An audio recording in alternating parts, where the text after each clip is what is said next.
அஸ்ஸலாமு அலைக்கும். நான் உங்கள் ஷிஃபா குக்கிங்லேருந்து பேசுகிறேன். இன்றைக்கி நம்ம என்ன ரெசிபி பார்க்க போகிறோன்னா, ஒரு சூப்பரான பீஃப் கிரேவி தான். இது சப்பாத்தி, ரோட்டி, நான், தோசை எது கூட வேணாலும் வச்சு சாப்பிட்லாம். ரொம்ப டேஸ்ட்டாக இருக்கும். வாங்க எப்படி செய்கிறதுன்னு சொல்கிறேன். நான் 1/2 கிலோ பீஃப் எடுத்து வச்சுருக்கேன். அதுக்கு தேவையான மசாலா இப்போ நான் காமிக்கிறேன். சின்ன துண்டு 2 துண்டு பட்டை, 2 ஏலக்காய், ஒரு 5 கிராம்பு, ஒரு 8 காஞ்ச மிளகாய் எடுத்திருக்கேன். நீங்கள் பெரிய மிளகாயாக இருந்தால் கொஞ்சம் கம்மியாக எடுத்துக்கோங்க. ஒரு பிரிஞ்சி இலை, 7 முந்திரி பருப்பு, 1/2 ஸ்பூன் ஜீரகம், 1/2 ஸ்பூன் சோம்பு,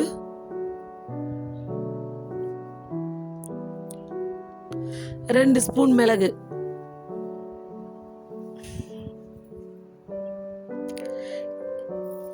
இது எல்லாத்தையும் நல்ல லோ ஃப்ளேம்லேயே வச்சு நல்லா வறுத்துக்கோங்க.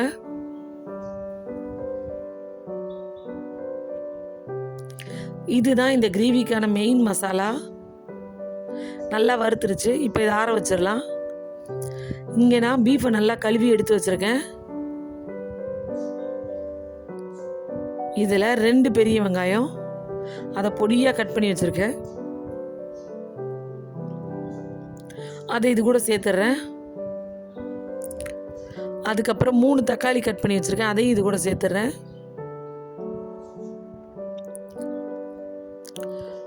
கொஞ்சம் புதினா, கொஞ்சம் கொத்தமல்லி, 2மே சேர்த்துக்கிறேன்.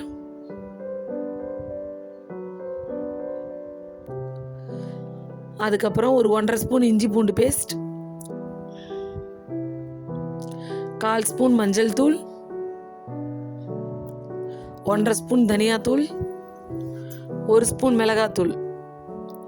இப்போ நம்ம வறுத்து வச்சோம் இல்லையா, அந்த மசாலாவை மிக்சியில் இந்த மாதிரி நல்லா அரைச்சிக்கோங்க.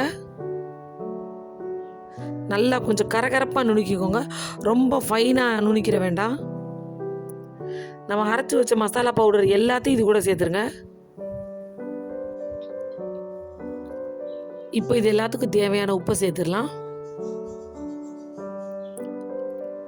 அதோட நல்லா 2 குழிக்கரண்டி கடலை எண்ணெய் சேர்த்துக்கிறேன்.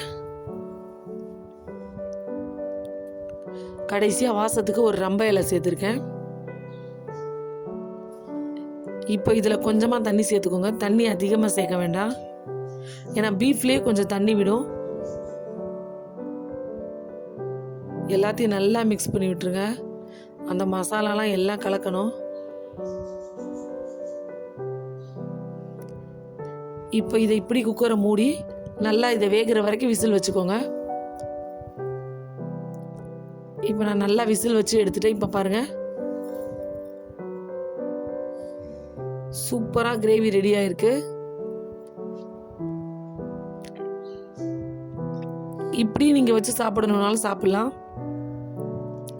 ஏன்னா கிரேவி சூப்பராக ரெடி ஆயிடுச்சு.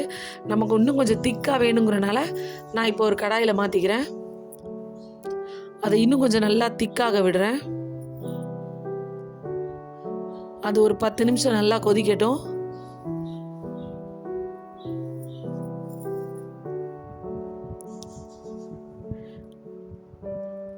இந்த டைமில் நீங்கள் செக் பண்ணி பார்த்துக்கோங்க, உங்களுக்கு உப்பு காரம் எல்லாம் கரெக்டாக இருக்கான்னு.